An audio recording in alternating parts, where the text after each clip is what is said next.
चलो वेलकम. हे पहा लेक्चर रेकॉर्ड करायचं नव्हतं, करायचं अशा विद्यार्थ्यांसाठी जे माझे खूप ब्रिलियंट स्टुडंट आहे. पावसामुळे ते आज लेक्चर अटेंड करू नाही शकत आहे, त्यांच्यासाठी हा व्हिडिओ लेक्चर राहील माझा. लेट वी स्टार्ट नाव. तर आज आपल्याला शिकायचं आहे एनथॅल्पी. काय शिकायचं आहे? जनरली केमिस्ट्रीमध्ये केमिस्ट्री जर विषय आहे त्याचं नावच केमिस्ट्री. केमिकल रिॲक्शन्स होतील. काय होतील? Chemical reaction. जर मग केमिकल रिॲक्शन्स होत असतील तर केमिकल रिॲक्शन्स कुठे होतात? तर जनरली ऑल ओव्हर होतात. तुम्ही आता बसले ना, लेक्चर चालू आहे तरी पण तुमच्यामध्ये केमिकल रिॲक्शन्स होते. तुम्ही जे सगळे नाश्ता करून आले असणार ना, ते पचन होते, डायजेशन होते. केला नसेल चहा पिली असणार ना, त्याचं डायजेशन होतंय. काल रात्री जेवले होते का नाही, त्याचं पण पचन होतंय. ठीक आहे. तर ही रिॲक्शन सुद्धा बायोकेमिकल रिॲक्शन आहे. कोणती आहे? बायोकेमिकल. जरी बायो असलं तर केमिकल शब्द लागलाच आहे ना, आपलाच शब्द आहे तो केमिस्ट्री. तर केमिकल रिॲक्शन्स होते. तर केमिकल रिॲक्शन जर ओपन कंटेनरमध्ये होत असणार, जनरली केमिकल रिॲक्शन्स ओपन कंटेनरमध्ये होतात. लॅबमध्ये प्रॅक्टिकल करत असताना बेकरमध्ये तुम्ही रिॲक्शन्स करतात. तर या बेकरमध्ये ज्यावेळेस रिॲक्शन्स होतात तर इथे वातावरणातला जो काही प्रेशर असतो तो प्रेशर असतो atmospheric pressure, denoted as P. हा कॉन्स्टंट असतो. हा काय असतो? कॉन्स्टंट. तो बदलत नाही. मोस्ट ऑफ त्याला कॉन्स्टंट कन्सिडर केला जातो. वातावरणाचा जो प्रेशर असतो तो कॉन्स्टंट असेल. कॉन्स्टंट असल्यामुळे फॅन बंद करा, त्याचा आवाज येत त्याचा लागला तर चालू करतो. सर्व बटन दाबून काय नाही.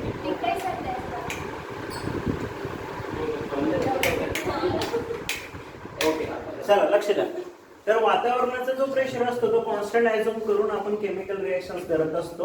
तर केमिकल रिॲक्शन ज्या वेळेस होते तर प्रेशर कॉन्स्टंट आहे. असा प्रेशर कॉन्स्टंट असताना जी रिॲक्शन होते या रिॲक्शन्सला आपण केमिकल रिॲक्शन ज्या वेळेस म्हणतोय. प्रेशर कॉन्स्टंट आहे तर याच्यामध्ये सुरुवातीला जी रिॲक्टंट असणार त्याची काही ना काही एनर्जी असेल. तुम्ही जे बसले तुमची काही ना काही एनर्जी आहे, त्याला केमिस्ट्रीमध्ये इंटरनल एनर्जी म्हणतो आपण. The internal energy is what? Internal energy is the energy associated with substance with kinetic and potential energy. एखाद्या सबस्टन्समध्ये एनर्जी असते, ती कायनेटिक पण असते, पोटेन्शियल पण असते. आणि त्या एखाद्या सबस्टन्समधले असलेली कायनेटिक पोटेन्शियल एनर्जीला आपण इंटरनल एनर्जी म्हणतो. मग ही इंटरनल एनर्जी रिॲक्टंटमध्ये पण असेल. एनी सबस्टन्स असं गरजेचं नाही का आपल्यातच एनर्जी असेल, त्या सबस्टन्समध्ये पण असते. मग ही रिॲक्टंटची एनर्जी असेल, नंतर प्रोडक्ट बनणार त्याची पण एनर्जी असेल. बरोबर? प्रोडक्टला पण एनर्जी असेल. मग ही एनर्जी चेंज होते, याला आपण इंटरनल एनर्जी म्हणतो. मग केमिकल रिॲक्शन्स होत असताना जर ह्या एनर्जी बदलत असतील तर ह्या एनर्जीला काय म्हणू आपण? काय म्हणू शकतो आपण या एनर्जीला? एक मस्त एक मालिका येते टीव्हीवर, एक चॅनलवर, एक काय म्हणतात त्याला, सिरियल लागते. त्याचं नाव खूप छान आहे, ये रिश्ता क्या कहलाता है. ठीक आहे. तर तसं मग ही एनर्जी इकडून बाहेर जी पडते या एनर्जीला काय म्हणणार? त्याला एक काहीतरी नाव द्यावं लागेल आपल्याला. बरोबर? या एनर्जीला नाव देण्यात आलं, पियुष मला पण गरज होती त्याची. या एनर्जीला नाव पास करा पुढे. तर या एनर्जीला नाव देण्यात आलं काय? एन्थॅल्पी. काय नाव दिलं? एन्थॅल्पी. आणि तो टॉपिक आज आपण या ठिकाणी शिकणार आहोत. Okay, thank you very much. एन्थॅल्पी कोणता टॉपिक आहे? What is this एन्थॅल्पी? एन्थॅल्पी is the energy of the chemical reaction. फेकू नको. अरे बापरे. एन्थॅल्पी THALLEL.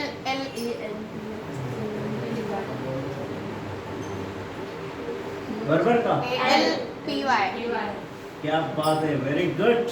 एन्थॅल्पीचं स्पेलिंग जमलं मला आता. चला कळलं. मग एन्थॅल्पीचा जन्म कुठून झाला? ओके ना? Okay. एन्थॅल्पी is what? एन्थॅल्पी is the energy related with chemical reactions. Chemical reactions सोबत जे एनर्जी रिलेट असते त्याला आपण एन्थॅल्पी म्हणूया. अतिशय महत्त्वाचा टॉपिक आहे. बोर्ड एक्झाम, महाराष्ट्र गव्हर्नमेंटचं खूप आवडता टॉपिक आहे हा. याच्यावर एक क्वेश्चन दरवर्षी पेपरला ते टाकतात. याचे 3 टॉपिक आपण शिकू वन बाय वन. आणि त्या टॉपिक्समध्ये कुठं एंथॅल्पी चेंज काय होतो ते आपण या ठिकाणी बघणार आहोत. चला, वेलकम, स्वागत आहे तुमचं. बरोबर वेळेवर आलात तुम्ही. पानं टाका आता. लग्न लागलं तर जेवण बसतात लोक. मतलब कशाशी राहतं लोकांना? लग्नाशी कोणाला राहतं, पण ते नाही लाजे थांबावं लागतं. थांबावं लग्न लागतंय. इथल्या तुम्ही लग्न लावायला आलेले असतं का? हा, अरे नाही लग्न तर लागू द्या. आमच्याकडे तर एक भारी सिस्टम सुरू झाली आता. काय? लग्नाच्या बॅक साईडला किंवा बाजूला जेवणाच्या पंक्ती चालू करा. तेच तर पाहिजे होतं. लोक जेवता, पैसे टाकता, गफूर माहित नाही कोण नवरी कोण नवरदेव. पत्रिका आली आहे, जायचंय, जेवायचंय आणि यायचंय. So what is enthalpy? Denoted by capital letter H. कशाने डिनोट करणार? पण आम्ही असं नाही करणार. फक्त तुझ्या लग्नात आम्ही थांबू, पूर्ण वेळ बसू. चला, enthalpy of a system is sum of internal energy of a systems and the energy equivalent to PV work. What is this enthalpy? Definitions आपल्याला दिली. काय definitions आहे? Enthalpy is the system. Enthalpy of a system. System चे enthalpy असते is the sum of. तुला गरम होत असेल तर मागे फॅन खाली बसू शकतो. मागे तिकडे बसू. जा मागे. मी हा बाहेरून आल्यावर गरम होतो. Enthalpy of a system is sum of internal energy of a system and the energy equivalent to PV work. So H is equal to internal energy म्हणजे U plus PV work, या दोघांची सम. आता ही जी इंटरनल एनर्जी असते ही कमी होते वाढते. Internal energy कमी पण होऊ शकते, वाढू पण शकते. मी इकडे बोलतोय तुमच्या समोर. माझी इंटरनल एनर्जी आता स्टार्टला जी आहे ती पूर्ण लेक्चर संपल्यावर ती नाही राहणार, कमी झालेली असेल. तर ही इंटरनल एनर्जी एखाद्या सिस्टमची वाढते किंवा कमी होते. That is changing internal energy. PVA, pressure and volume work, म्हणजे ॲक्च्युली इंटरनल एनर्जी आणि W असं असतं. हे आपण शिकू पुढे. So what is H? ही जी एंथॅल्पी चेंज होणार आहे, internal energy plus PV. Okay, so enthalpy is a state function. Enthalpy कसं फंक्शन आहे? State function. एंथॅल्पी सुद्धा एक स्टेट फंक्शन आहे. मी तुम्हाला ते एक्झाम्पल द्यायचो बा. बहुजन हित आहे, बहुजन सुख आहे, मूळचे जेठ महाविद्यालय. इकडून निघायचं, तिकडं पोचायचं, बरोबर. ठीक आहे. तर इनिशियल स्टेट काय? H1 आणि फायनल स्टेट काय? H2. मग H1 H2 लिहू शकतो मी. H1 कसं लिहिणार? U1 plus P1 V1. हे कसं लिहिणार? U2 plus P2 V2. मी शिकवलं तुम्हाला, बाकी ना अजून या चाललंय. हा ठीक आहे, तुमच्यासाठी चाललंय. ओके. सो डेल्टा H काढायचा असेल तर H2 minus H1. What is H2? U2 plus P2 V2 minus ब्रॅकेटमध्ये लिहितोय कारण मायनस आला. U1 plus P1 V1. So U2 minus U1 in first bracket, P2 V2 minus करून घ्या P1 V1. पण इथे प्रेशर कॉन्स्टंट असतो. हिअर त्याच्यात बघत राहा. बरोबर कमी खाली गेलो का? मी वरती जाऊ? दिसतंय व्यवस्थित. मी खाली गेलो की सांगत चालला गेला. Here pressure is constant. Pressure constant आहे. शेवटची लाईन काही बर. दॅट्स वाय तो कॉन्स्टंट P आपण बाहेर काढून घेऊ. म्हणजे P1 is equal to P2 असतो. इज इक्वल टू फक्त P घ्या. कारण ॲटमॉस्फेरिक कंडिशन्स मध्ये रिएक्शन्स करतो ना आपण लॅबमध्ये, तर प्रेशर काय असतो? Constant. So delta H is equal to what? Delta H is equal to delta U. This one U2 minus U1. Change in internal energy denoted delta U plus pressure constant P आणि हा delta V. This is very very very very IMP expressions. हे expressions तुम्ही मागचे paper उचलून पहा, खूप वेळेस सापडेल तुम्हाला. डिराइव्ह इट क्वेश्चन्स काय तो? Derive it 2 मार्काला. किती लिहायचं आहे तुम्हाला? याची डेफिनेशन लिहायची आणि हे छापायचं मागच्या पुढचं पाहून. असंच करता ना? नाही मुलांना इमानदारीने पेपर द्यायचा आणि हे असं एक्सप्रेशन लिहायचं. फोटो काढत आहे का? काढून घ्या. नाही फोटो काढून घ्या, वेळ कमी. काढा पटकन. किती कठीण आहे ना? खूप कठीण आहे. दरम्यान दे. मला तर नाही वाटत जमीन तुम्हाला. Common power of common woman, common people. झालं काय? बोलावं लागतं तसं ते, तेव्हाच करता तुम्ही. रब करू. हे होतं एन्थॅल्पी. हे काय होतं? एन्थॅल्पी. आता पुढचं टॉपिक काय? पुढचं टॉपिक आणि हे बाकी होतं वाटतं आपलं. आता आलो आपल्या टॉपिकवर. Relation between. एंथैल्पी, ये रिश्ता क्या कहलाता है ना? Relationship between enthalpy, relation internal energy. Ship. ते राहू दे यार आता. मग जमत का बरं? हे इंग्लिश मीडियमचे पूर्ण बरोबर सांगतात. सर एक काय होतं, व्हिडिओ चालू आहे ना म्हणून ती मला ते जमत नाही. तसं नाहीये, तसं नाहीये दीदी. तसंच आहे. नाही मी सांगतो तुला काय प्रॉब्लेम काय. Relationship between enthalpy, delta H का internal energy of chemical reaction. Delta U ना. हां. हा. चल प्रॉब्लेम काय होतोय, माझ्याकडे चालू आहे लोड सध्या. माझे चालू आहे 14 तासामध्ये 12 बॅचेस. हां 14 तास, सकाळी 7 तर संध्याकाळचे 8. आणि याच्यात 12 तास लेक्चर आहे. मधले 2 तास जेवणची सुट्टी, अमुक नमुक सुट्टीसाठी आहे फक्त बस. हां त्याच्यामुळे डोकं ठिकाणवर नाही आहे. हे स्पेलिंग मिस्टेक होत आहे, हा प्रॉब्लेम आहे. तर याला गरज आहे रिलॅक्स, रेस्ट. 2-3 दिवस जरा आरामची गरज आहे. या स्पेलिंग मी वर्ष लिहित येतोय. आजपर्यंत मिस्टेक नाही झाल्या, आता होत आहे. That is the point. चल ओके. तर relationship between delta H and delta U. So guys what is this here? तर इथे एक्सप्रेशन्स काढलं ना आपण. मग आपण जे एक्सप्रेशन्स लिहिलं त्याच्यात पण हेच होतं. काय रिलेशन आहे यांच्यात? At a constant pressures delta U at a constant pressure. Pressure constant पहिली जाट होती आपली की प्रेशर कॉन्स्टंट राहील. बरोबर आहे. पार्टीत जातात ना पोरं, पहिली जाट राहते TTMM रेनबो.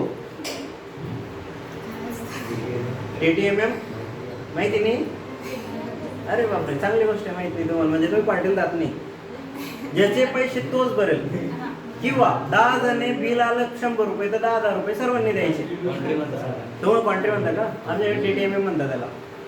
चलो मोस्ट ऑफ पार्ट्या कंजूस लोकांच्या असेच राहतात TTMM, कारण त्यांचे डोनर पण राहत नाही ना. चलो okay. At a constant pressure, at a constant pressure काय शिकलो आपण? आत्ता शिकलो आपण delta U plus P delta V. आलं लक्षात? At a constant pressure this is the relation. काय रिलेशन याच्यात? इकडे डेल्टा एच असतो, इकडे डेल्टा यू असतो. हे रिलेशन आहे. इथे हा कार्यक्रम आपण करूया. याच्यासाठी चालू आहे की याच्यात काय रिलेशन्स आहे. येतं इथे काय घेऊन येणार केमिस्ट्रीवाले? ते म्हणतील का हो मग स्टेट कोणती आहे? सॉलिड स्टेटला रिएक्शन करताय का लिक्विडला करताय का गॅसेस स्टेटला करताय? कारण काय इथे delta V change in volume आणि प्रेशरचं व्हॉल्यूम बदलत नाही. हां काय बोललो मी? वाक्यच नाही केमिस्ट्री. सॉलिडचा व्हॉल्यूम बदलत नाही. सॉलिडचा volume, solid do not compressible. Solid compress करता येत नाही. याचं खूप उदाहरण छान देतो मी दर लेक्चरला. माझ्या शेजारच्या महिलाकडून एक ग्लास तो त्यांचे ठरलेला असतो तेवढी साखर आणली एका महिलेने. भांडण झालं. काय बोलते, तुला काल साखर दिलं होतं मी, हे घेतोय साखर वापस. एवढीच का? वरतून लागेल, मग दाबून दाबून भरून द्या साखर. पॉसिबल आहे का ते? हां नाही ना. जितकी साखर आणली होती तेवढीच पॉसिबल आहे. व्याज, साखरचं व्याज, एक्स्ट्रा साखरचं व्याज दाबून भरून द्या त्याच्यात. तू अशीच दिली होती, मी दाबून भरून देते, हे घे व्याज. असं नाही होत. त्या महिलाला सांगायचं solid do not compressible. Solid compress होऊ शकत नाही. That's why change in volume in solid state do not possible for solid state. For solid state delta V काय असेल हो? 0. मग 0 ने याला मल्टिप्लाय केलं तर पी 0. मग सॉलिड स्टेट साठी डेल्टा एच आणि डेल्टा यू मधलं रिलेशन काय? इक्वल. जितका इंटरनल एनर्जी बदलेल तेवढंच बरोबर. समजलं? हे कोणाकोणासाठी? Solid as well as for liquid also. हे कोणासाठी पण आहे अजून? लिक्विड लिक्विड साठी पण आहे. या दोघांना delta H is equal to delta U. उरलं कोण? गॅस. For gases. मग गॅसेस साठी काय? गॅसेस साठी काय होऊ शकतं? व्हॉल्यूम चेंज होऊ शकतो. मग गॅसेस साठी काय लिहू शकतो आपण इथे? Delta H is equal to delta U plus V. Delta V delta H is equal to delta U plus V. V2 minus V1. काय लिहिलं मी? मग delta H is equal to PV2 minus PV1. बरोबर का? So delta H is equal to delta U plus PV2 minus PV1, where PV1 is the volume of gas of reactant and V2 is the volume of gas of product. वरती जाऊ का? हो. सांगत जाऊ. हो. V1 volume of reactant, V2 volume of product. बरोबर का? पियुष बोल नको. हे दोघं व्हॉल्यूम झाले. मग हे दोघं जर व्हॉल्यूम असतील तर ideal gas equations, according to ideal gas equations we can write as PV is equal to nRT. nRT. So we can put up here volumes. We can put up here volume. So ideal, according to ideal gas equations, we pressure is a constant. पहिलेच ठरलंय TTMM. पहिलेच काय ठरलंय? Pressure काय? Constant. Volume V1. V1. V2 minus पण ठेवून द्या. PV1 is equal to N1 RT. PV2 is equal to N2 RT. मग या value put up करू ना इथे. काय भेटेल मग? Delta H is equal to delta U plus PV2 N2 RT N2 RT minus N1 RT. N2 RT minus N1 RT. RT बी तर कॉन्स्टंट आहे ना. त्याला कॉन्स्टंट बाजूला काढून घ्या. Delta U is equal to काय येणार मग? N2 minus N1 RT. So delta U is equal to delta N RT. This is delta H. This is another expression For gases. for gaseous state. For gaseous state. Getting my point? This is expressions where you can write here delta N subscript G. Delta N subscript म्हणजे खाली दाखवायचं G R T. Why this G? For gaseous state. Delta change in number of moles for gaseous states molecules, and here this is the main expressions where delta N is difference between the number of gases and moles of product. This is relation between delta H and delta U for solid, liquid and gaseous gaseous state. Getting this? चला photo काढून घ्या. हे बी विचारलं जातं बरं. थांब नाही. चला let we start. Work done in chemical reactions. काय टॉपिक आहे? Work done in chemical reactions. Chemical reactions मध्ये Work W. असं होतं. आरामची गरज नाही सध्या. Work done in chemical reactions. Chemical reactions मध्ये वर्क कसं होईल याची गरज आहे का? फॅन लावून घेतो. थोडासा लावा. मला लागतं. वाटतं तुमच्यासाठी. तुमचं मन धरून घेतो. चला आहे का? 5 minute. Work done in chemical reactions. मंडळी आप सॉल्व कर लेना. इतनी सिंपल है. कर लेना sir. Work done in chemical reactions. Work होऊन किती होतं केमिकल रिएक्शन्स मध्ये? खूप सारं वर्क होतं का? दिसत बी तुम्हाला ते. पण थर्मोडायनामिक्स म्हणतं वर्क होतंय. कोण म्हणतंय? म्हणून आपण बी म्हणतोय वर्क होतंय.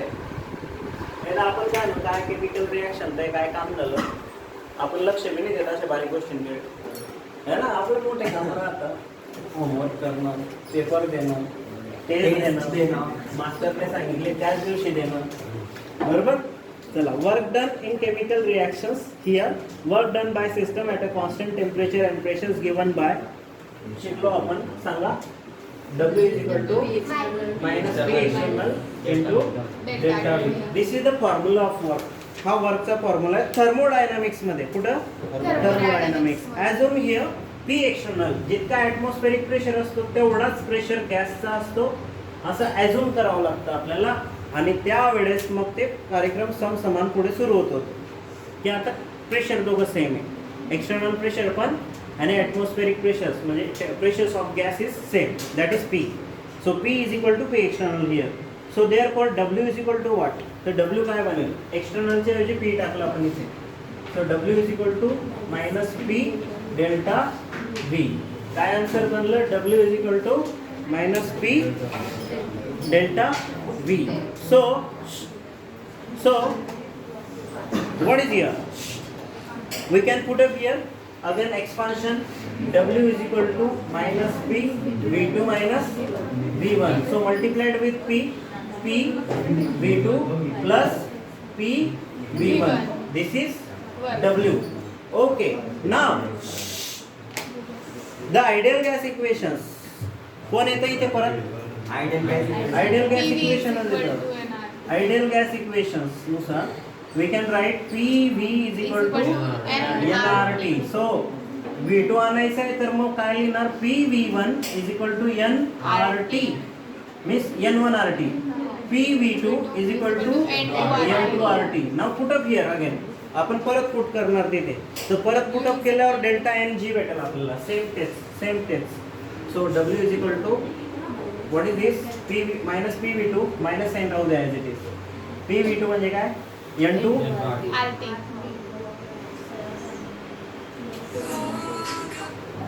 Plus N1RT. आवाज कमी करा.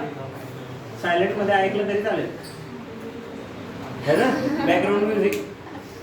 N2 plus N1RT. आता याला काय करणार?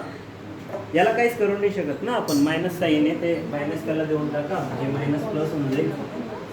काय होईल? RT कॉमन काढून घ्या. RT कॉमन काढून घ्या. मला हे ब्रॅक मायनस आहे ना हे. एक मिनिट थांबा. हा मायनस आहे. हा इथे यालाच मायनस देऊन टाका ना. बरोबर होईल ना हे? तो मायनस नाही ना सर, मग कोण मायनस होईल? ते दोघं n मायनस होऊन जातील आणि RT प्लस कॉमन. बरं ठीक आहे. घ्या इकडे याला कॉमन घेतला. चालतं का असं? असं चालतं ना? चालतं. बरं ठीक आहे. हा काय आला मग?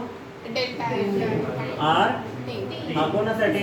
Gaseous state. मग W काय आला? This is minus delta N RT. This amount of work can be done in chemical reactions. This amount of work done will be done in chemical reactions. इतकं वर्क होणार. Chemical reactions मध्ये किती work होईल? Minus delta N RT. What is this R? R is a gas constant. What is the value of R? 8.314. 8. असं गाण्यासारखं पट करून घ्या. 8.314. किती? 8.314. बोल. करंट मध्ये तर पॉझिटिव्ह आणि प्लस तर मग N2 प्लस N1 पाहिजे. कॉमन काढला ना तो तर मग N2 प्लस N1 पाहिजे. बिलकुल. मग तुम्ही माझं ऐकत होते का? ते मायनस साईन दिला असं. प्लस डबल पाहिजे. हा बरोबर आहे तुझं म्हणणं दादा. हे बघ N2 प्लस हा प्लस पाहिजे तुला. मग ब्रॅकेट सॉल्व केलं तर काय होईल? हा बाहेर मायनस आहे ना. मग हा मायनस याला भी भेटेल, हा मायनस याला भी भेटेल. मिल बाट के खाएंगे. कळलं? मग तो पुढचा ॲज इट इज राहून जाईल. पण मागच्याचा मायनस केल्यामुळे डेल्टा एन होऊन गेला. कार्यक्रम समजला? थोडं डिटेल घेऊ. तर आता बघा, नाही ऐकणार नाही. तू थांबूनच घे आता. तू आता थांबून घे. इथपर्यंत म्हणणं आहे का तुला? बर. Minus N2 minus N1. Sir bracket solve केला. बोललो का आता? अरे RT. म्हणून ते कन्फ्युजन होते खाली. ब्रॅकेट नको पाहिजे. मी दोघं जे NRT आहेत ना त्याला ब्रॅकेट नको पाहिजे. प्लस ब्रॅकेटचा फरक पडतो.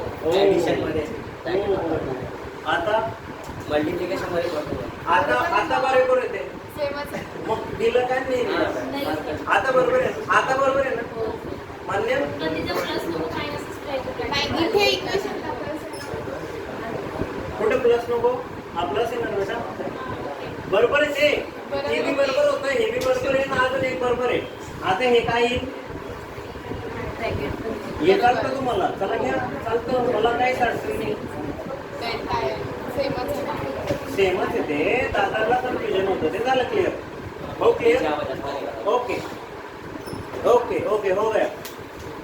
चलो next. So what is this? This is the amount of work done in chemical reactions.